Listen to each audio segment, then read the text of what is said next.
पैगंबर हजरत निमाज अदा इन शरत, ऊपर से आयत आई तब नजर आसमान से फिराई, तब नजर आसमान से फिराई, किया सिजदा मूल वतन।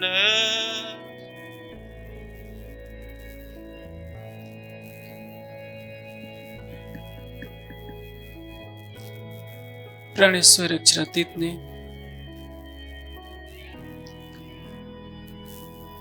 क़यामतनामा के इस प्रकरण में हमारी आत्मा कैसे अपने सर्वस्व को देखे, ये सारा वर्णन किया हुआ है। कल की चर्चा में रात्रि के समय आपने सब कुछ सुना, चितवनी में हमें क्या क्या करना होता है। आगे की चौपाइयों में भी यही सारा प्रसंग है।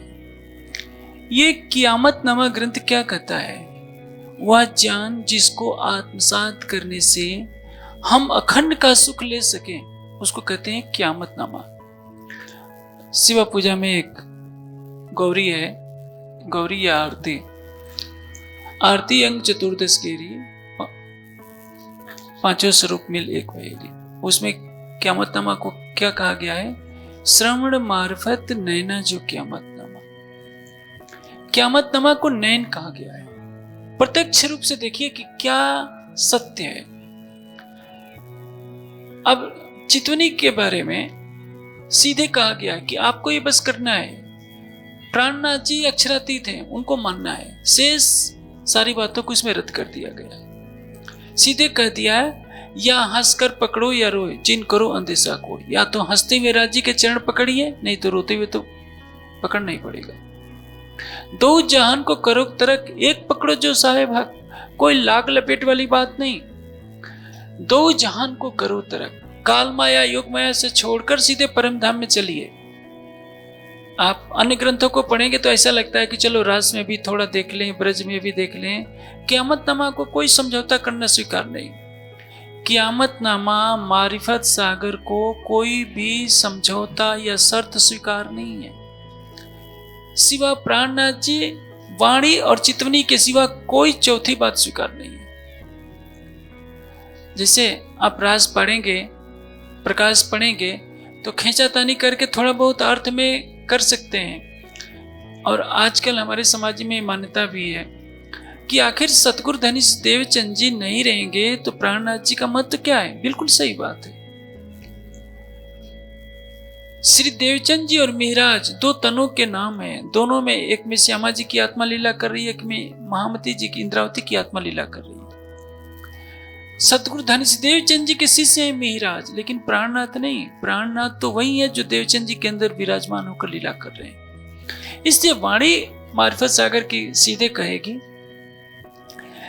कि जब मोहम्मद दिल मार्फत, ये जो परम धाम में राज्य का हृदय जैसे मारिफत का सागर है, वैसे इस संसार में महामती जी का हृदय भी मारिफत का सागर है। तुम ही उतर आए अर्श से, तुम ही क्यों मिलाप, तुम ही दैसुत अर्श की जो अर्श में हो आप, किसी भी तरह का भेद नहीं। क़यामतनामा की वाणी यही कह रही है। इन सारे रहस्यों को हम कब समझेंगे? जब हम मारिफत सागर और क़यामतनामा में गोता लगाएंगे।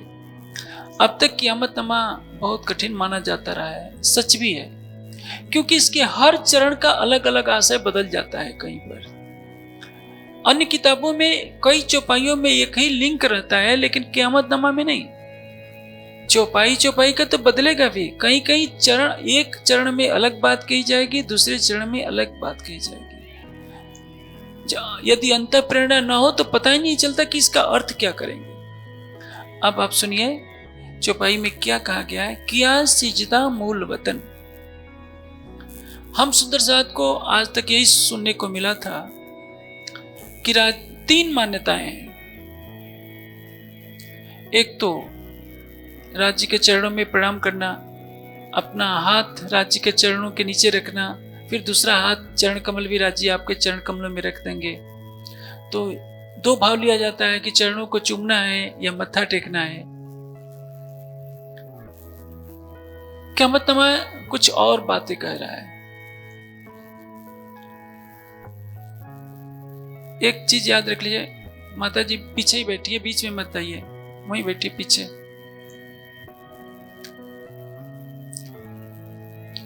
मार्फत देवे इसके हुए दीदार, इसके मिली हक्सों इसके खुले पटद्वार। मार्फत का जब इल्म आता है तो हकीकत का इश्क होता है। जब हकीकत का इश्क होता है, इसके मिलिए हक्सों, इसके के बिना धनी का दीदार नहीं होता। लेकिन तुम मार्फत का जब तक इल्म नहीं आएगा, जो खिलवत परिक्रमा सागर श्रृंगार में है, तो आप के अंदर इश्क कहां से आएगा? भाव रहेगा। ब्राह्मी समाज में बहुत से सुंदर साथ हैं जिनके अंदर बहुत भाव है, संभव है उनमें परम धाम की आत्मा भी है, किंतु उनको जो ज्ञान मिला है केवल राज से प्रकाश तक का, बहुत अधिक हुआ तो कलश तक का, और कदम बढ़ाए तो किरंतन तक का। सागर श्रृंगार परिक्रमा में गति नहीं दी गई। परिणाम उन सुंदर साथ ने क्या सिखा है? सेवा पूजा कर लेनी है, राज्य को भाव से भोग लगा देना है, उन सुंदर साथ का दोष नहीं है। जब शरीयत का ही इल्म दिया गया, बहुत हुआ तरीकत का इल्म दिया गया, हकीकत से जुदा रखा गया, मारिफत की बात कौन करेगा? मारिफत में कुछ और बात कही जाती है, हकीकत में कुछ और बात कही जाती है। मारिफत से ही हकीकत है। अब देखिए, हकीकत में आपकी जब सुरता परात्मा का श्रृंगार सच कर राज्य के सामने पहुंचेगी, तो शरीयत में आप मत्था टेकेंगे। परम धाम में कौन किसके चरणों में प्रणाम करता है? आप कहेंगे कि सेवा पूजा में तो वर्णन है, परिक्रमा में भी वर्णन है, आए आए के चरणों लागे। ये रात्रि का जब शयन होता है तो इसमें सब परिक्रमा की चौपाइयां प्रयोग में होती है। आप कह सकते हैं कि अष्टपहर की लीला में तो परिक्रमा ग्रंथ में वर्णन किया गया है कि सभी सखियां आकर राज्य के चरणों में प्रणाम करती हैं, तो आप क्यों रोकते हैं? देखिए, परिक्रमा ग्रंथ में जो अष्टपहर की लीला वर्णित की गई है वह संसार के भावों से की गई है, ताकि जिन भावों में हम पले हैं उन्हीं भावों में किसी तरह से प्रेम ले लें। आज से 300 वर्ष पहले की जो दिनचर्या थी, उस दिनचर्या को परम धाम में डाला गया है केवल समझने के लिए, क्योंकि वो तो शब्दातीत लीला है। उस समय राजा महाराजे भोजन के पश्चात पान बीड़ा खाते थे, तो राज्य को भी हम कह देते हैं कि भोजन के बाद पान बीड़ा तो आप भी करते हैं। अचवन कीजिए कृपा निदान, सुंदर अचवन कीजिए कृपा निदान। कथो चूना पान सुपारी लौंग इलायची, आप लोग खूब गाते हैं झूम झूम करके। कोई आपसे प्रश्न कर देगा कि कैसा सच्चिदानंद परमात्मा जो एक पान के लिए प्यासा है, तो आप क्या उत्तर देंगे? सच्चिदानंद पारब्रह्म आपके पान बीड़े का भूखा नहीं है। इस दुनिया में जो जैसा होता है वैसे ही लीला में वर्णन किया गया है, ताकि इसी तरह से आप उस अक्षरातीत को उन्हीं भावों में ले सके। जैसे अब से पहले 25-30 साल पहले जो धार्मिक लोग होते थे, भोजन करते थे तो अपने ऊपर वस्त्र उतार देते। अब भोग लगाते हैं तो क्या बोलते हैं? सिराज उतारे बस्तर, पहनी पिछौरी कमर पर। आज किसी को कहिए कि भाई भोजन करना है तो सारे कपड़े उतारो, तो क्या संभव है? इस दुनिया की सारी मर्यादाएं वहां पर थोपी गई है। इसलिए इस दुनिया की मर्यादा से श्यामा जी को भी बाईं तरफ बैठाते हैं। तो ये मत समझिए कि श्यामा जी केवल बाईं तरफ ही बैठती है, वो परम धाम की भूमिका है। ब्रज की लीला में आपने देखा होगा, राधा रूठती है तो कृष्ण क्या करते हैं? चरणों में लौट जाते हैं। वो प्रेम की लीला है। और आपने श्यामा जी को हमेशा बाएं ही बैठाना सीख लिया है, क्योंकि पुरुष क्या कहता है कि मैं हमेशा श्रेष्ठ हूं, पत्नी मेरे बाएं ही बैठ सकती है, दाएं नहीं बैठ सकती। हमारे सुंदर साथ में तो सब चलता है। आप दूसरे पंथों के जो बड़े बड़े महाराज हैं उनसे थोड़ा सावधान रहिएगा। जब आप चलिए तो उनके दाईं तरफ मत चलिएगा, नहीं तो आपको दंड भी मिल सकता है उनके शिष्यों से। ये संसार कर्मकांड का संसार है, इससे बहुत ध्यान रखा जाता है। कि कोई बड़ा चल रहा है तो उसके पीछे पीछे चलो, उसके दाईं तरफ न चलना, बाईं तरफ चलना। ये दाएं बाएं में ही सारा अहंकार दुनिया का पल रहा होता है। ये संसार के कर्मकांड की बातों को सुनेंगे तो आपको बहुत आश्चर्य होगा। तो एक विचारधारा जो शरीयत तरीकत में ज्यादा पली है, वो क्या कहती है कि राज्य के चरणों में जाकर के प्रणाम करना है। दूसरी विचारधारा कहती है कि जब राज्य का मुखारबिंद दिखने लगे, चरण कमल दिखे, तो चरणों को हाथ में लेकर चूमना है। हृदय के प्रेम में कुछ भी आप कर सकते हैं आप, लेकिन आप ध्यान रखें, आतंकवादी जानते हैं कैसे प्रणाम करते हैं? मुस्लिम लोग जब किसी को दीक्षा देते हैं तो उनकी शरीयत है कि अल्लाह के सिवाय किसी को भी प्रणाम नहीं करना। इसलिए किसी के चरणों में कोई भी कितना भी बड़ा से बड़ा हो, कोई पैर नहीं छूता मुसलमानों में। हाँ, जिससे दीक्षा लेनी होती उसका हाथ लेकर चूमते हैं, किसी सूफी फकीर का। आतंकवादियों ने भी सीख लिखा है, यही सीख लिया है। मैंने समाचार में दृश्य देखा, जब तालिबान ने अफगानिस्तान के जेलों पर कब्जा किया तो एक कैदी, जिसने न जाने कितने खून किए होंगे, एक कैदी जेल से भागता हुआ आया और उस जेल का दरवाजा खोलने वाले आतंकवादी का हाथ लेकर चूमा। मुझे हंसी आ रही थी कि ये जो दीक्षा लेते समय एक मुर्शद यानी गुरु अपने शिष्य को जिस तरह से व्यवहार करता है, जिस तरह से एक शिष्य गुरु के हाथ चूमता है। हमारे समाज में तो चरणों में शीश झुकाया जाता है, मुसलमान कभी किसी के चरणों में शीश नहीं झुकाते, वो उनकी शरीयत है। भावना क्या है कि राज्य के अतिरिक्त अपना सर्वस्व निछावर किसी को नहीं करना चाहिए। यह है हकीकत। इन्होंने शरीयत में क्या बना लिया कि अल्लाह ताला के सिवा किसी को प्रणाम भी नहीं करना चाहिए। वाणी में क्या लिखा है? ब्रह्म शिष्ट कही वेद ने, ब्रह्म जैसी तो दोगत, बंदगी इनके और नहीं तफावत। अल्लाह की बंदगी में और एक ब्रह्मात्मा में मार्फत की दृष्टि से कोई अंतर नहीं है। लेकिन इस खेल में हम क्या सोचेंगे?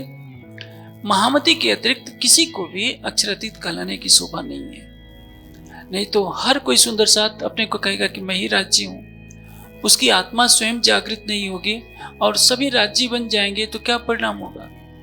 अलग अलग विचारधाराएं होंगी, अलग अलग टकराव होंगे और सब कुछ समाप्त हो जाएगा। क्योंकि जागनी ब्रह्मांड में ये शोभा केवल महामती को है कि वही अक्षरातीत कर रहा है। हम अपने भावों से अपने सदगुरु को राज्य मान लें, कुछ भी मान लें, हमारे व्यक्तिगत भाव होते हैं, लेकिन वाणी का सिद्धांत नहीं। मूल स्वरूप ने केवल महामती जी को शोभा दी है। क्योंकि जब रास की लीला हो रही थी तो इंद्रावती की आत्मा ने श्री कृष्ण का अभिनय किया था, राज्य का अभिनय किया था। इसलिए इस जागनी ब्रह्मांड में वह शोभा मिली है कि केवल वही अक्षरातीत की शोभा को धारण कर सकती है। सब सुंदर साथ को अधिकार है कि अपने धाम हृदय में युगल स्वरूप को वैसे ही बसाए जैसे महामती जी ने बसा रखा है, लेकिन शोभा नहीं मिल सकती अक्षरातीत कहलाने की। हमें इस मर्यादा का ध्यान रखना चाहिए। मार्फत के दृष्टि से देखें तो सभी सुंदर साथ राज्य के स्वरूप है, लेकिन ये शरीर राज्य नहीं है। इस शरीर को जिस जीव ने धारण किया है उस जीव के अंदर काम है, क्रोध है, लोभ है, मोह है, अहंकार है। ये शरीर तो मलमूत्र से बना है। लेकिन ये भी बात समझिए, इस तन में परम धाम की आत्मा बैठी है और जिस तन में परम धाम की आत्मा बैठी है उसको मन वाणी कर्म से कभी दिल नहीं दुखाना चाहिए। साफ दिन सुहागनी कभू न दुखावे के, ऐसी कटवाणी न बोलिए कि किसी का हृदय दुखी हो जाए। इस बात को हमेशा ध्यान में रखना चाहिए, क्योंकि श्री जी ने कहा है, ये मोहे सहयो न जावी जो कहे साथ में कटु वचन। हम किसी को कटु वचन कहते हैं तो श्री जी कहते हैं कि मुझको सहन नहीं होगा। और आज देखिए, आज हमारे सुंदर साथ कहाँ जा चुके हैं। कोई किसी को अपशब्द करने में जरा भी झिझक नहीं रखता कि मैं कह क्या रहा हूं। वो भूल जाता है कि जिस मंदिर में आप मत्था टेकते हैं कि राज्य बैठे हुए हैं, तो किसी के दिल में भी तो राज्य बैठे होंगे। ये क्यों भूल जाते हैं? ठीक है कि वह सुंदर साथ नींद में है, लेकिन बातिनी नजर से देखें, परम धाम की नजर से देखें तो क्या लगेगा? वही बात कह रहे हैं कि यहाँ सिजदा मूल वतन, मूल मिलावे में मोहम्मद के रूह ने जाकर के प्रणाम किया। ये बातें क्यों कही जा रही है? कि सबको आपको ये घटनाक्रम अपने ऊपर घटाना है। मोहम्मद की रूह यानी अक्षर की आत्मा मूल मिलावे में जाती है, राज्य को प्रणाम करती है। बातिनी रूप में आप चितवनी करते हैं, मूल मिलावे में जाकर प्रणाम करते हैं। कैसे के मूल मिलावा कहाँ है? हद बेहद से परे परम धाम में है। लेकिन वो परम धाम क्या है? आपका हृदय।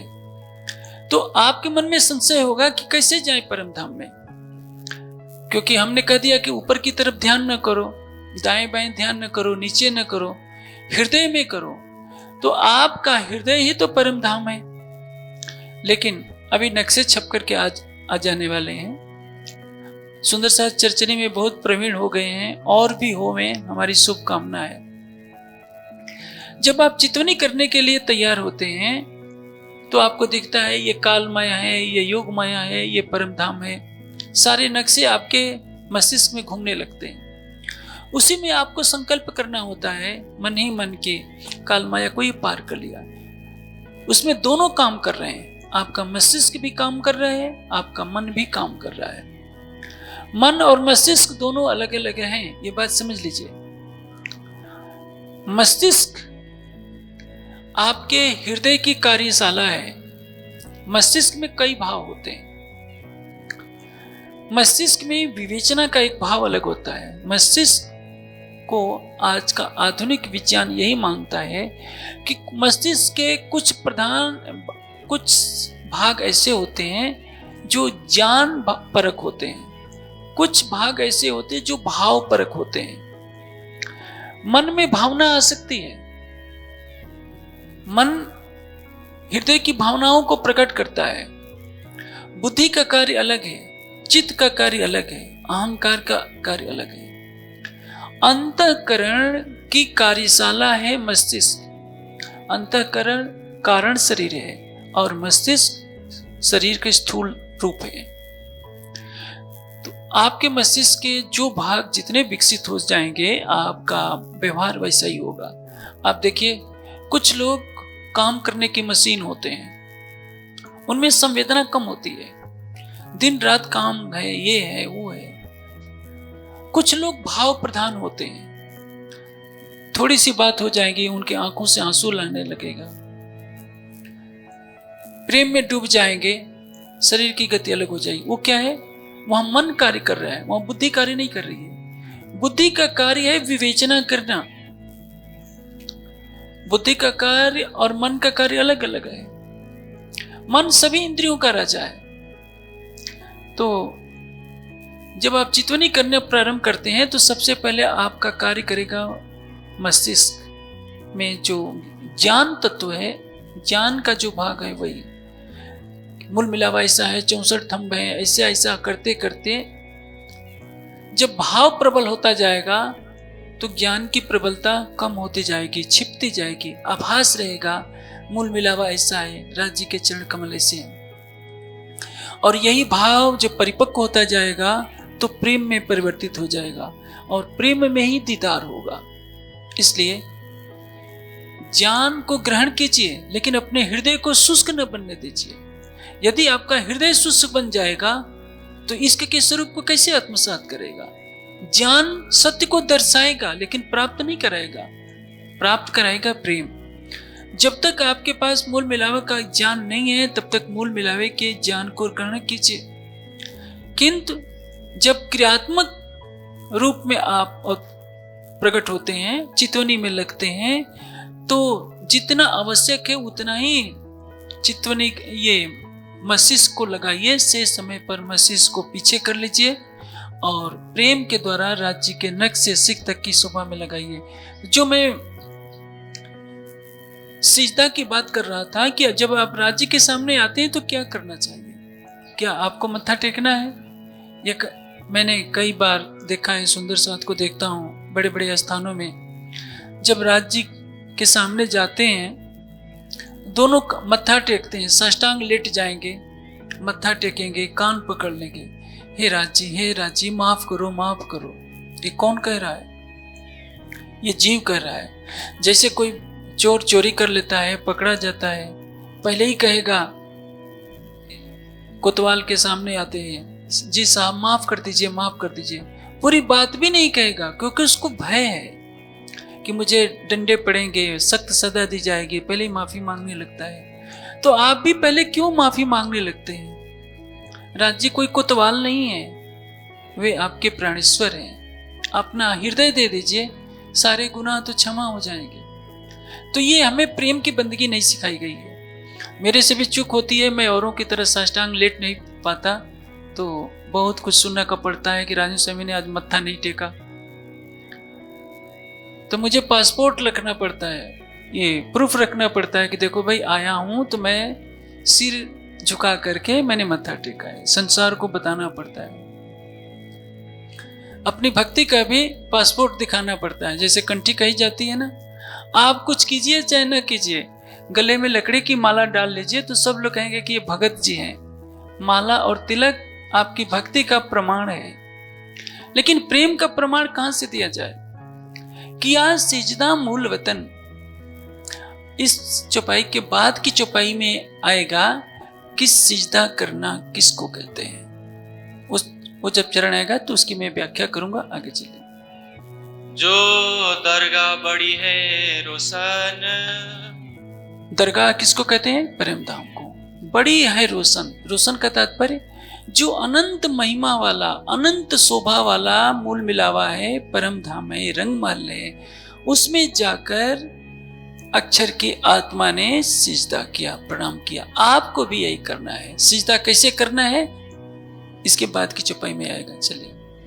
यूं कया बीच लवाब। ये लवाब ग्रंथ में यह बात कही गई है। ये हमेशा मूल सवाब। अब देखिए इसका क्या अर्थ करेंगे। क़यामतनामा की भाषा ऐसी ही है, विचित्र, पता नहीं चलता कि इस चरण में क्या कहा गया है। ए हमेशा मूल सबाब। सबाब किसको कहते हैं? सबाब का अर्थ होता है पुण्य कार्य। यदि आप चितवनी करते हैं हमेशा, तो ये मूल का सबाब है, जो हमारा कर्तव्य है, जिससे हमें लाभ मिलता है हमारी आत्मा को। चितवनी करेंगे तो आपको परम धाम का आनंद मिलेगा। सब कहते हैं ना चितवनी करने से क्या लाभ है? तो चितवनी करने से ये लाभ है कि जैसा आप परम धाम में रहते हैं थे, वैसे ही अनुभूति आपको होगी कि हम राज्य के सामने साक्षात हैं। ये हमेशा मूल सबाब, मूल का आनंद, मूल का दीदार जो मिलेगा वो चितवनी से मिलेगा। चलिए। जो बका साहिब का घर। जो बका साहिब का घर है, जो अखंड परम धाम है, किसका घर है? राज्य का। जो राज्य का घर है वही आपका घर है। तो आप अपने घर को देखे बिना कैसे छोड़ देते हैं? एक छोटा सा मकान ईंट पत्थर का आप खरीदते हैं 25-30 लाख, 40 लाख, 1 करोड़, 2 करोड़ में, तो 10 बार जाते हैं। उसमें क्या कमी है? उसमें थोड़ा सा पेंट उखड़ जाए तो आपको चिंता हो जाती है। कोई कहते कि ये तुम्हारा घर नहीं मेरा घर है, तो आप लड़ने को तैयार हो जाते हैं। क्या कहते हैं कि मेरा घर है। किसका घर है? जब आप बूढ़े हो जाएंगे तो वो घर किसको सौंप देंगे? अपने बच्चों के लिए। आपके बच्चे अपने बच्चों के लिए छोड़ देंगे और सभी छोड़ छोड़ करके मरते जाएंगे। देखिए मैं कड़वी बात कह रहा हूं। आप 10 करोड़ की कोठी भी बनाएंगे तो एक न एक दिन तो उस कोठी को तो छोड़ना पड़ेगा। आपकी आत्मा का असल घर क्या है उसको तो आपने देखने की कोशिश ही नहीं की। तो जो साहिब का घर है वही आपका भी घर है, और जो आपके प्रीतम का सब कुछ है आपका अधिकार है, क्योंकि आप उसकी दासी नहीं है। वो कृपा करके आपको ले जाने वाला नहीं है। कृपा करना पड़ता है क्योंकि इस संसार में बिना कृपा के अहंकार नहीं जाता। लेकिन इतना अधिकार तो समझिए, जो आपके प्राणेश्वर का है वो सब कुछ आपका है। रखो दीदे धनी नजर। चितवनी की एक एक बात बताई जा रही है। रखो दीदे धनी नजर। अपनी दृष्टि कहाँ रखिए? धनी की तरफ। अपने अंतःचक्षुओं की दृष्टि केवल राज्य पर बनाए रखिए। ये चितवनी में कहा गया है। मस्तिष्क को किनारे कर दीजिए। जब आप मूल मिलावे में पहुंचते हैं तब मत सोचिए कि सागर में तो एक जगह 5 हारों का वर्णन है, एक जगह 6 हारों का वर्णन है, मैं 5 हारों का ध्यान करूं कि 6 हारों का ध्यान करूं। इस अंगुली में कौन सी अंगूठी है, आप मस्तिष्क पर जोर डालेंगे तो हृदय चला जाएगा। जो दिख रहा है देखिए, ये मत सोचिए कि हीरा लसनिया गोमादिक मोती पन्ने परवाल हेम चांदी थम उनके थम कंचन अति लाल। अब चौपाई मत रटना शुरू कर दीजिए कि 64 थंब है, 16 थंब 16 थंब 4 बार आए हैं, किस रंग का कौन थंब है, वहां जाकर ये विचार मत कीजिए। जब चर्चनी पढ़िए तब विचार कीजिए। लेकिन जब चितवनी करते हैं तो जो केवल प्रेम में डूब जाइए, जो दिख रहा है बस देखने में अपने को लगा दीजिए। क्योंकि मस्तिष्क चलाएंगे तो हृदय में भाव शून्यता हो जाएगी। क्योंकि प्रेम में दिमाग नहीं चलता है। दिमाग कब चलता है? रात को मैंने उदाहरण देकर बताया था आपको, सब्जी के दृष्टांत खरीदने के दृष्टांत से आपको बताया था कि दिल कब चलता है, दिमाग कब चलता है। जब अपना बेटा सामने आता है तो 100 के नोट खर्च करने में कोई दर्द नहीं। 100 तो बहुत थोड़ी बात है, आजकल तो 100 का कोई मायने ही नहीं रहता। ऐसे भी माता पिता हैं जो बच्चे के एक इशारे पर 5,000 10,000, जो अमीर तो होते हैं 50,000 भी देने में झिझक नहीं करते। लेकिन वही व्यक्ति एक भिखमंगे को 5 रुपया देने में उसको बहुत तकलीफ होती है। राज्य के नाम पर उसको कहे कि 10,000 दीजिए तो बहुत परेशानी हुई, लेकिन अपने लाडले के लिए 50,000 देने में कोई परेशानी नहीं। क्योंकि क्या है, अरे राज्य के बारे में तो केवल सुना है, पता नहीं राज्य हैं भी कि नहीं है, लेकिन हमारा लाडला तो सामने दिख रहा है, यही हमारा प्राण है। पत्नी को क्या लगता है, पति ही मेरा सर्वस्व है। पति को क्या लगता है, पत्नी ही मेरा सर्वस्व है। हमारे सब कुछ राज्य है, ये बहुत कम लोगों को आता है। और जिस दिन ऐसा लग जाएगा उस दिन चितवनी लगने में जरा भी देर नहीं होगी। हमने राज्य को दिल दिया ही नहीं होगा, इसलिए तो सारे बंधन है। कोई कहेगा कि कमर में दर्द हो जाती है, कोई कहेगा घुटने में दर्द हो जाती है, कोई कहेगा कि मन भागता है। ये सारी व्याख्या मैं कल कर चुका हूँ, इसलिए इसको रिपीट नहीं करूंगा। आगे चलिए। ये सिजदा तब पाइए, ये सिजदा तब पाइए। सिजदा करना किसको कहते हैं, आगे सुनिए। खूबी घर की देखी चाहिए, खूबी घर की देखी चाहिए। जब मूल मिलावे की शोभा दिखने लगे, नख से श्रृंगार दिखने लगे, तब आप समझिए कि मेरा सिजदा स्वीकार हुआ।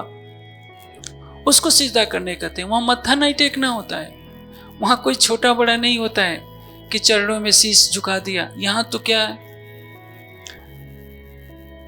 जब कोई छोटा बच्चा होता है तो उसके सिर पर आशीर्वाद हाथ रखते हैं। संसार की मर्यादाएं बहुत हैं, इसलिए इस सिर को क्या कहते हैं कि सबसे बड़ा है, इसको ब्राह्मण कहते हैं। पैर को क्या कहते हैं, सबसे छोटा है, इसको शूद्र कहते हैं। लेकिन पैर को काट दीजिए तो क्या होगा, शूद्र देवता के बिना तो ब्राह्मण देवता भी कुछ नहीं करेंगे। चल फिर नहीं सकते, खा पी नहीं सकते, बिस्तर पर लेटे रहेंगे। तो सोचिए, जिसको छोटा कहते हैं वही सबका बड़ा होता है। छोटे बड़े की बात नहीं है। परम धाम में एक एक अंग में एक एक इंद्रिय गुण तीनों, वहां कोई छोटा बड़ा नहीं है। हर अंग की शोभा बराबर है। चरणों में ध्यान लगता है, चरणों में लगाइए।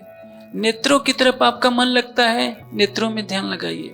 ये मत सोचिए कि भेदभाव ना कीजिए, बुद्धि मत दौड़ाइए कि नहीं हमें चरण नहीं देखना है, केवल मुख ही देखना है। हाँ, यहाँ के भावों में ठीक है। यहाँ के भावों में किसी के नेत्रों की तरफ देखते हैं तो आपका प्रेम बढ़ेगा, चरणों की तरफ देखेंगे तो सम्मान बढ़ेगा। संसार में तो भेदभाव है, क्योंकि यहाँ की प्रकृति सत्व रजतम की है। यहाँ छोटे बच्चे के पैर नहीं छुए जाएंगे। अपने हृदय का प्रेम प्रकट करने के लिए उसके सिर पर हाथ रखा जाता है, आशीर्वाद दिया जाता है। आप 80 साल के वृद्ध को 10 साल का बच्चा यदि सिर पर हाथ रखेगा तो क्या होगा, वो तो वृद्ध देवता नाराज हो जाएंगे। तुम कल का बच्चा मेरे सिर पर हाथ रखकर आशीर्वाद दे रहा है। वो खुश तब होंगे, उनके चरणों को हाथ लगाइए तो खुश हो जाएंगे। कालमय के ब्रह्मांड में बहुत झगड़ा है, बहुत मर्यादा है। इसलिए जब हम इस मर्यादा की दुनिया से पार निकलने का प्रयास करते हैं तो परम धाम में भी कुछ अंश लेते जाते हैं। जब राज्य के चरण कमल नीचे हैं तो अपना हाथ लगाओ, राज्य चरण कमल हाथों में रख देंगे, सब ठीक है। फिर एक बार कहेगा कि चरणों को चूम लो, एक कहेगा कि मत्था टेक लो, सब कुछ होता है। लेकिन वाणी क्या कह रही है? ए सिजदा तब पाइए जब खूबी घर की देखी चाहिए, जब मूल मिलावे का दृश्य दिख जाए, नख से सिख तक की शोभा को दिख लिया। तो जो आपका हृदय है वो किसका हृदय है? राज्य का। आपने अपने हृदयेश्वर को देख लिया, आपने अपना हृदय अपने हृदयेश्वर को समर्पित कर दिया, तो प्रणाम हो गया। ये मारिफत का प्रणाम होता है। खाना दीदार इनका, यासों जीवे लेवे श्वास, दोस्ती इन स्वरूप की तिन से मीटत प्यास। खाना दीदार इनका, राज्य का दीदार ही भोजन है। एक चौपाई में कहा गया कि पानी पीना दोस्ती हक, भोजन के साथ पानी पीते हैं। राज्य से प्रेम ही हमारा जल पीना है, राज्य का दर्शन ही भोजन करना है।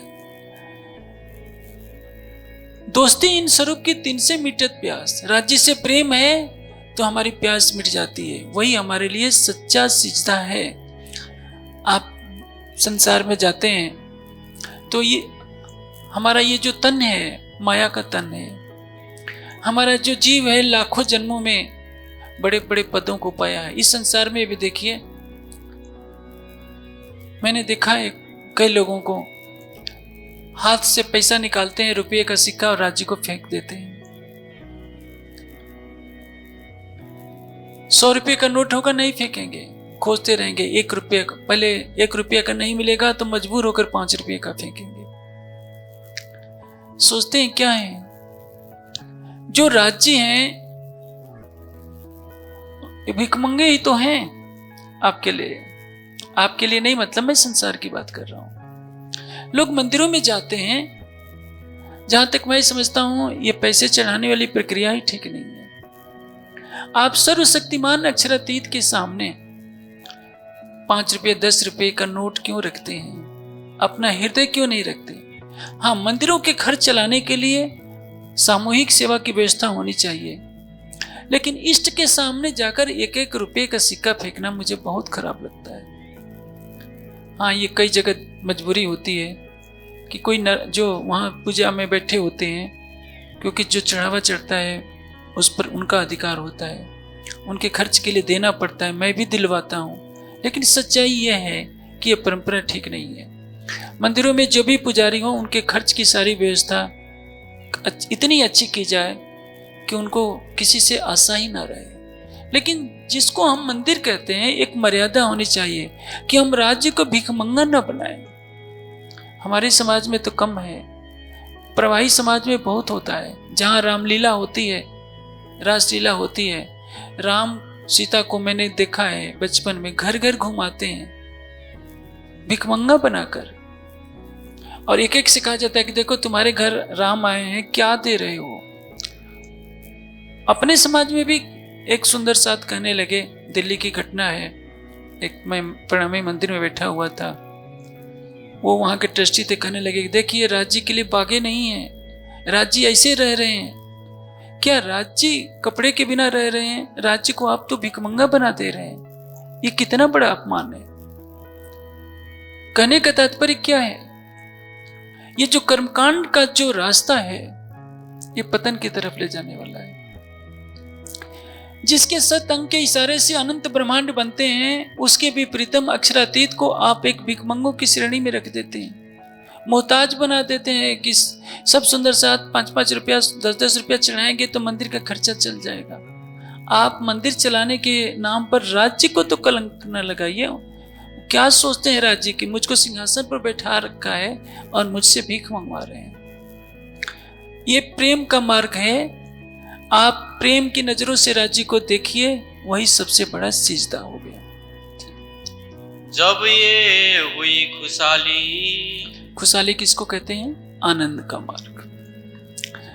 जब आपकी चितवनी लग जाए, आपने नख से सिख तक राज्य की शोभा को देख लिया कि राज्य का गला कितना सुंदर है, होठ कितने सुंदर है, दोनों गाल कितने सुंदर हैं, कान कितने सुंदर है, माथा कितना सुंदर है, घुघराले बालों की लटें कैसी आई हैं, दोनों भुजाएं कैसी हैं, हाथों की हथेलियां कैसी हैं, चरण कमल कैसे हैं, कमर कैसी है। एक एक अंग में आपकी नजर चली जाए, ऐसे ही श्यामा जी के एक एक अंग में आपकी नजर चली जाए, आपके हृदय में आनंद का ऐसा स्रोत बहेगा जो आपके थामे नहीं थमेगा। और जब ये खुशहाली हो जाए, ये इस आनंद की प्राप्ति हो जाए, तब भूले सिजदे खाली। अब देखिए क्या अर्थ करेंगे, तब भूले सिजदे खाली। इसके पहले आपने जितने सिजदे किए सब खाली चले जाएंगे और आप सबको भूल जाएंगे। जब मैं कहता हूं कि सुंदर साथ जी कर्मकांड छोड़िए, तो सब सुंदर साथ सोचते हैं कि राजू स्वामी ने बस एक ही बात रट रखी है, कर्मकांड छोड़ो, कर्मकांड छोड़ो। इस चरण का क्या अर्थ करेंगे, तब भूले सिजदे खाली। अब तक आपने जो शरीयत का सिजदा बजाया था, साष्टांग लेट कर प्रणाम किया था और तारतम का पाठ करके मन ही मन हे राजी कृपा करो, मेहर करो गिड़गिड़ाया था, सब समाप्त। भूले सिजदे खाली, सबको भूल जाएंगे और वो सारे सिजदे बेकार हो गए। असली सिजदा क्या, नख से सिख तक आप राज्य को दिल में बसा लीजिए, नख से सिख तक युगल स्वरूप आपके हृदय में आ गए, तो समझ लीजिए आपका सबसे अधिक अधिकार हो गया। यहाँ इतनी माताएं बहनें बैठी हैं,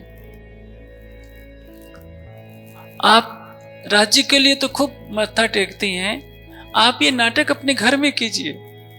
आप घर में जाइए, अपने पतिदेव को साष्टांग प्रणाम कीजिए और एक एप्लीकेशन पर लिखकर प्रार्थना पत्र बनाइए कि पतिदेव आपसे निवेदन है कि हमारे ऊपर कृपा कर दीजिए, इतनी साड़ियां इतनी गहनों की आवश्यकता है। फिर देखिए आपका क्या हाल होगा, आपको पागल खाने में आपका पतिदेव ले जाएगा। ये बात तो समझ में आती है, क्योंकि पति अपना होता है, उसके अधिकार से कहते हैं कि हमें ये जरूरत है, आप लाइए, क्योंकि आपको पता है कि हमने सब कुछ अपने पति को सौंप रखा है, केवल कहना ही तो है।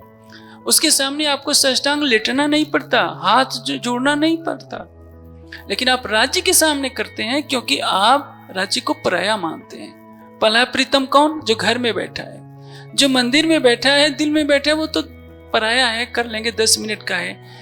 जो रक्त का, जो माता पिता ने जिसके साथ पालो बांध दिए, 4 फेरे हो गए, वो तो प्राण जीवन लगता है। राज्य तो गए गुजरे हैं, पराए हैं, भूले भटके, घर का काम चलते रहे, इसीलिए राज्य को लोग याद करते हैं। प्रेम से कोई भी राज्य को याद नहीं करता। और जिस दिन राज्य से सच्चा प्रेम हो जाएगा, वो कहीं दूर नहीं बैठा है।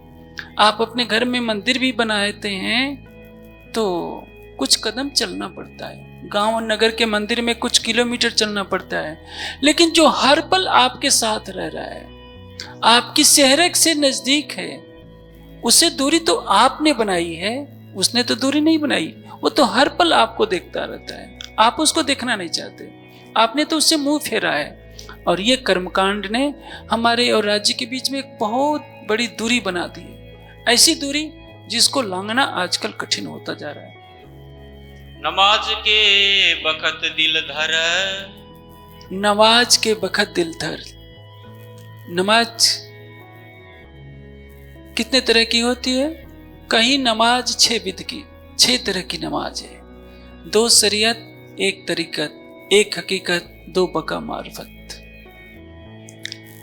2 शरीयत जिस्मानी और नफ्सानी, कई बार इस पर चर्चा कर चुका हूं, इसलिए इसको ज्यादा रिपीट नहीं करूंगा। एक शरीर से परिक्रमा कर रहे हैं, शरीर चल रहा है, आपका मन कहीं और चल रहा है। एक नफ्सानी इंद्रियों से मेहर सागर का पाठ करते जा रहे हैं, और सागर जो मेहर का सुशोभा अतिलेत, तो सब लोग सोच लेंगे कि देखो भगत जी आए हैं, परिक्रमा करते जा रहे हैं, मेहर सागर का पाठ कर रहे हैं। ये शरीयत की बंदगी। तरीकत की बंदगी, आप एकांत कोने में बैठ गए, मेहर सागर का पाठ, वही मेहर सागर का पाठ कर रहे हैं, लेकिन चल करके नहीं कर रहे हैं, एकांत कोने में बैठकर पाठ करना शुरू कर दिए। भाव लेते हैं कि राज्य मूल मिलाव में बैठे हैं और मेरी आत्मा पाठ कर रही है, ये तरीकत हो गया। एक हकीकत कि शरीर मन से परे होकर, जीव भाव से परे होकर, आत्म भाव में आप बेहद मंडल में गमन कर रहे हैं। 2 बका मारिफत, मारिफत की बंदगी। अब आपकी सुरता परम धाम में पहुंच चुकी है। 25 पक्षों को आप देख रहे हैं, राज्य श्यामा जी को देख रहे हैं, ये मारिफत की पहली बंदगी। मारिफत की दूसरी बंदगी, राज्य के दिल में इतना डूब गए कि आप स्वयं के अस्तित्व को भुला दिए, केवल राज्य रह गए। सब कुछ राज्य के रूप में दिखने लगा। 25 पक्ष के हर कण में केवल राज्य, हर कण कण राज्य है। अंतरपट खोल देखिए, 2 आवत 1 नजर। आप श्यामा जी की तरफ भी दृष्टि करते हैं तो राज्य। अपने को तो आभास ही नहीं, आप क्या मांगेंगे उस समय? जब आप शरीयत की बंदगी करते हैं तो मन्नत कितना मांगते हैं? 5000 पाठ में खर्चा करेंगे, 5 लाख का लाभ मांगते हैं आप। कितना बड़ा छल। 1000 रुपया का बागा चढ़ाएंगे, रुमाल चढ़ाएंगे और कहेंगे कि राजी 1 करोड़ रुपया कहीं से दिलवा देते तो हम और आपको दे देते। राज्य से भी घूसखोरी। राज्य आपके 1000 रुपये का घूस लेने के लिए व्याकुल नहीं है। शरीयत की बंदगी ने समाज को इस अंधेरे में रख दिया। राज्य के लिए कोई समर्पण नहीं, सच्ची श्रद्धा नहीं, प्रेम नहीं, चितवनी कहां से लगे? क्योंकि सभी संशरीयत के संस्कारों से निकल कर आते हैं और 1-2 बार की चर्चा सुनने पर या 10-15 दिन चितवनी में बैठने पर उस पुराने संस्कार पीछा करते रहते हैं। इसलिए कहा है, हुई कबूल नमाज इनहाल। हाँ, ठीक है। नमाज के वक्त दिल धर, छूटी दाएं बाएं नजर। और ऐसा करने से क्या होगा? छूटी दाएं बाएं नजर। मुसलमान जब नमाज पढ़ते हैं तो देखिए, दाएं देखेंगे बाएं देखेंगे, उनको लगता है कहीं दज्जाल तो नहीं आ गया। दज्जाल करत कछु ऐसा, अंतर करत दखल, दोस्त को दुश्मन करे, फिर आए देवी सब अकल। दज्जाल कहीं बाहर नहीं बैठा है, आपका अज्ञान ही दज्जाल है। वह अज्ञान जो आपके मन को संसार में भटकाए हुए है। अब देखिए, आप संसार के आकर्षण में क्यों फंसते हैं? 5 आकर्षण है 5 इंद्रियों का। आंखें रूप को देखना चाहती है। सौंदर्य किसको नहीं मुग्ध करता है? त्वचा कोमल स्पर्श पाकर खुश है। जीवा स्वादिष्ट भोजन करके खुश है। नासिका सुगंध लेकर खुश है और कान मधुर ध्वनि सुनकर खुश है। सुंदर सा जी इतने बैठे हैं आप, एक दिन के लिए यदि मैं नमक पर रोक लगा दूं तो सोचेंगे कि कल चले जाते हैं, क्योंकि आपकी जीवा आपको व्याकुल कर देगी। परम धाम की वाणी सुने चाहे न सुने, क्या घास पात खाने आ गए ज्ञानपीठ में कि बिना नमकी के भोजन मिल जा रहा है? क्यों? आपकी इंद्रियों को यहां तृप्त करना पड़ता है। 5 इंद्रियों की चाहनाएं किसके कारण? अज्ञान के कारण। जब ज्ञान चक्षु खुल जाते हैं, देखिए जो भी स्वाद है गले के ऊपर ही है, जीवा के ऊपर ही है। वही भोजन जब गले के नीचे आ जाएगा, कोई स्वाद का पता नहीं था। जब आपको कड़वी गोली खिलाई जाती है तो जल्दी, या नीम की निवोली खिलाई जाए तो जल्दी से पानी से निकाल लेते हैं कि जीभ पर न रहने पाए। पेट में चले जाने के बाद कोई असर नहीं होता। जो स्वादिष्ट पदार्थ होता है उसको चख चख कर धीरे धीरे खाते हैं। क्यों? कि उसका स्वाद मिल जाए। आपकी जीवा इंद्रिय आपको ऐसा आभास कराती है कि यही आनंद है, लेकिन यह आनंद नहीं है, यह विषय सुख है और सारा संसार इसी में फंसा हुआ है। आप जानते हैं आज का मनुष्य कितना पतित हो चुका है। हांगकांग में आप जाएंगे, जापान में जाएंगे तो बच्चे का मांस मिलेगा, गर्भ के गिराए हुए बच्चे का, और उसको भी हफ्ते पहले बुकिंग करानी पड़ती है। खाने वालों की इतनी लाइन लगी रहती है, यदि आपने बुकिंग नहीं कराई तो गर्भपात के बच्चे का मांस खाने को नहीं मिलेगा। कौन खाते हैं? गरीब थोड़े खाएगा। 5 स्टार होटलों में सब मिलता है। रेस्टोरेंट स्पेशल बने हुए हैं जहां बच्चे का मांस मिलता है, और वैधानिक रूप से, ऐसा नहीं कि ये असंवैधानिक हो, इनलीगल हो। पहले से ही गवर्नमेंट ने उसको मान्यता दे रखी है कि गर्भपात के जितने बच्चे हैं उनको उनका मांस रखा जाता है, वो पुरुष हो जाता है। मनुष्य का मांस खा रहा है, चख चख कर खा रहा है। किसके पीछे? इंद्रियों के पीछे।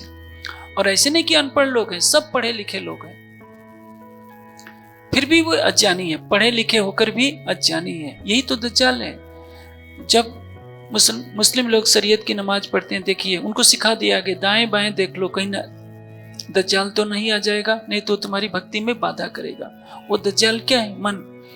जिसने प्रीतम की छवि को देख लिया,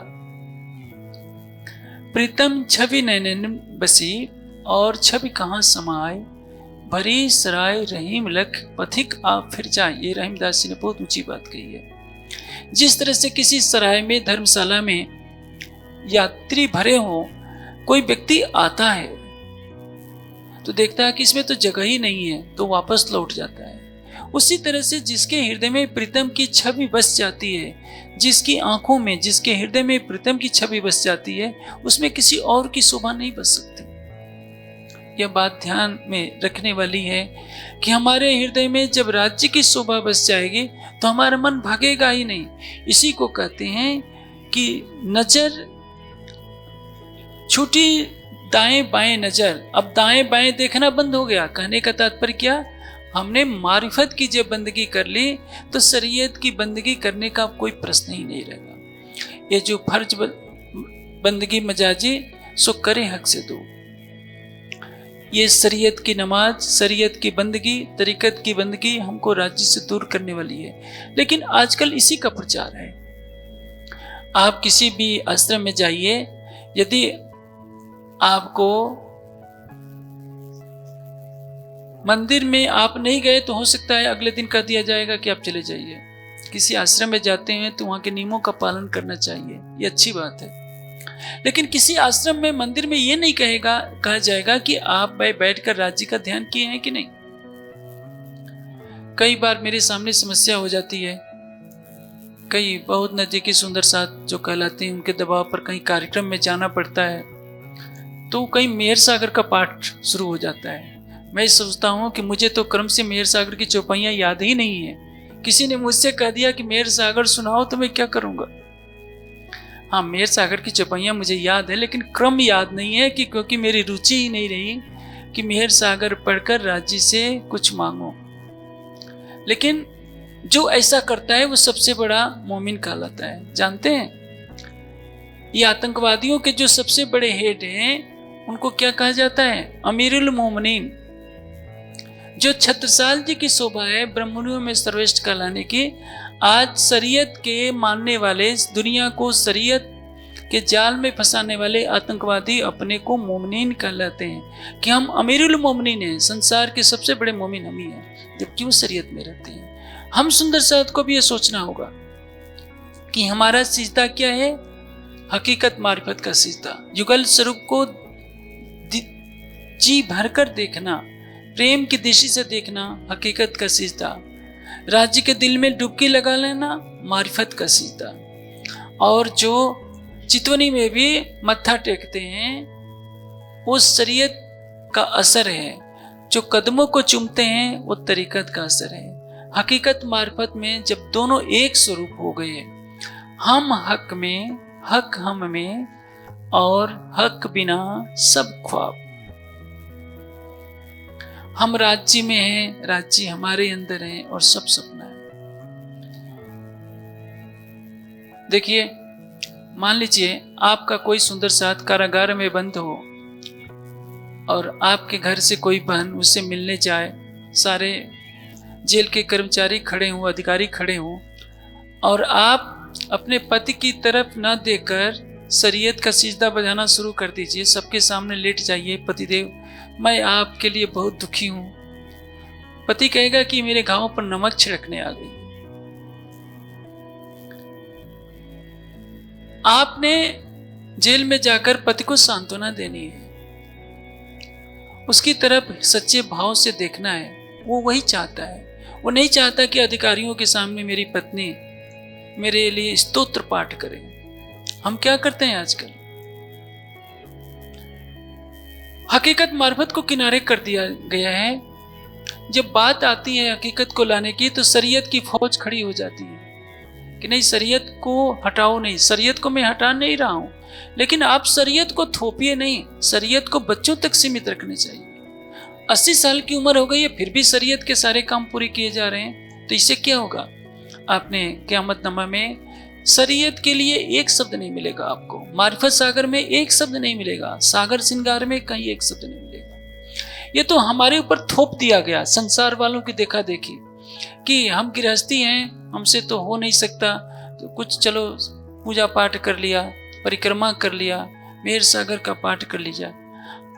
ये ठीक है, लेकिन एक सीमा तक है, ये अंतिम लक्ष्य नहीं है। हमारा अंतिम लक्ष्य है, हमारा मूल सिजदा है युगल स्वरूप के चरणों में प्रणाम करना। हुआ साहिब का कर्म, हुआ साहिब का कर्म। अभिराज जी का कर्म का तात्पर्य है ये कृपा से है, ये कर्म दुनिया का कर्म नहीं। हुआ साहिब का कर्म, आप मांगते हैं ना कि राजी मेहर कर दो, मेहर कर दो, मेहर सागर का हम पाठ कर रहे हैं। ऐसे मेहर कौन करता है? करनी माफक कृपा, कृपा माफक करनी।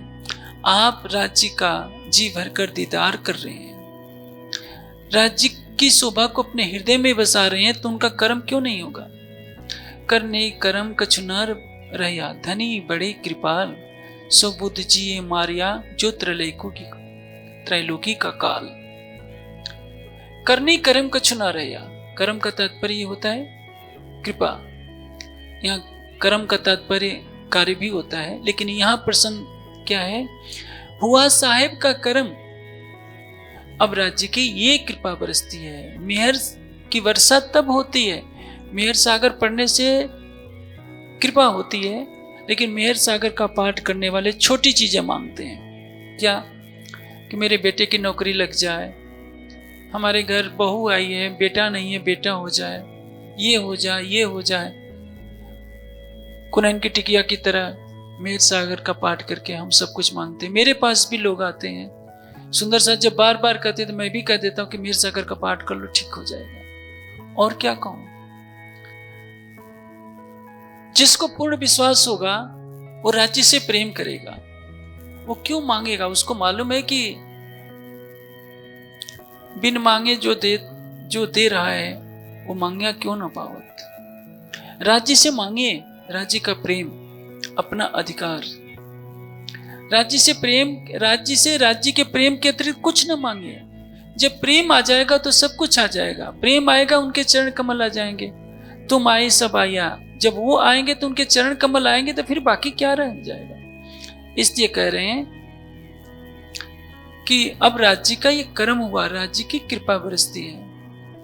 पाया भेद बीच हरम, हरम किसको कहते हैं? अंतःपुर को, रंग महल, मूल मिलावा। आपकी सुरता जब मूल मिलावे में जाएगी तो क्या होगा? पाया भेद बीच हरम।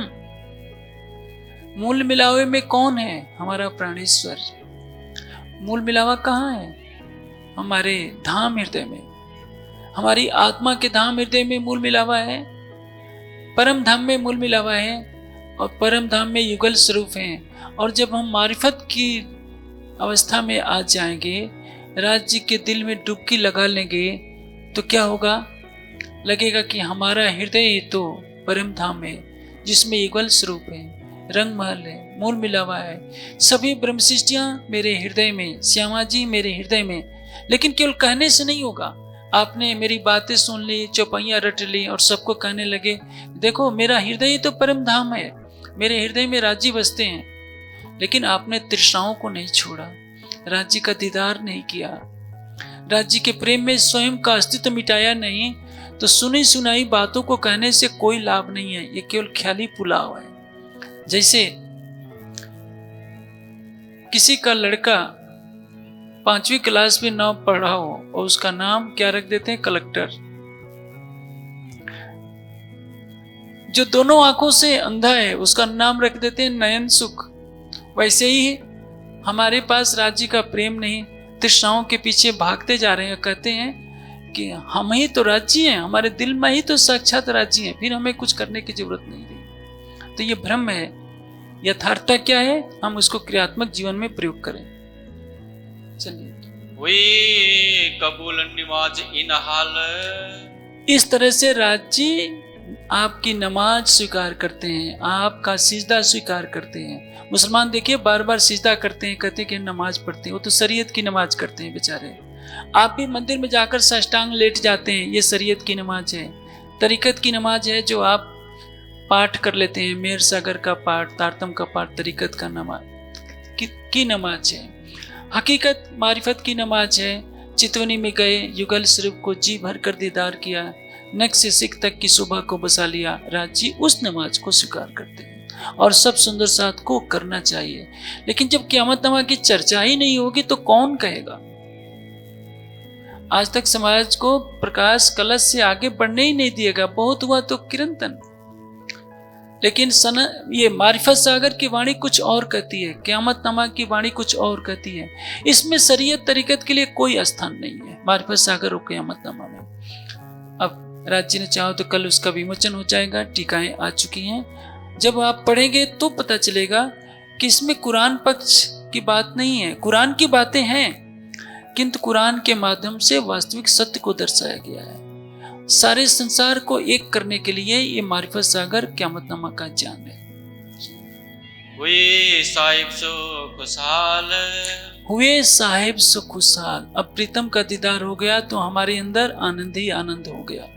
हम राज्य से मेहर मांगते हैं ना कि राज्य हमारे घर में सुख शांति रहे, चैन रहिए, सदा आनंद मंगल में रहिए। रात को आप गाते ही अच्छी तरह से, लेकिन हमेशा आनंद ही आनंद कब रहेगा?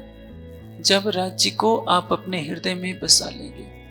अब समय इजाजत नहीं देता है। ये क़यामतनामा की चौपाइयाँ आपको चितवनी की तरफ ले चल रही हैं और पुकार पुकार कर कह रही है, हकीकत मार्फत की तरफ अपने कदम बढ़ाइए ताकि आपकी आत्मा जागृत हो सके। सिजदा क्या है? वास्तविक सिजदा क्या है? शरीयत तरीकत से परे हकीकत और मारिफत का सिजदा ही राज्य स्वीकार करते हैं। और ये जो फर्ज बंदगी जाहिरी बीच नासूत लिखी हक से दो, सीधे वाणी कह रही है। लेकिन आज हमको इसी में लगा दिया जाता है। सुनने में आता है कि हमारे समाज में एक योजना भी है कि 16 करोड़ 16 अक्षर 16 अक्षर कृष्ण मंत्र हैं वैष्णव का, बल्लभाचार्य मत का। तो उसकी नकल करके हमारे समाज में भी एक मान्यता बना ली गई है कि निज नाम सिकड़ जी अनादि अक्षरातीत, इसमें 16 अक्षर हैं। इसके उपलक्ष्य में जब देवचंद जी को राज्य ने दर्शन दिया था, श्री कृष्ण परमात्मा ने दर्शन दिया था, तो 16 अक्षरों का कृष्ण मंत्र दिया था। और उस 16 अक्षरी इस कृष्ण मंत्र का हम 16 करोड़ बार पाठ कराएंगे। 16,000 वाणी का पाठ कराएंगे, 16 लाख मेहर सागर का पाठ कराएंगे और 16 करोड़ बार तारतम महामंत्र का, जो एक चौपाई की एक पंक्ति है, 16 अक्षरी मंत्र, उसका हम 16 करोड़ बार पाठ कराएंगे। पूछा जाए उपलब्धि क्या?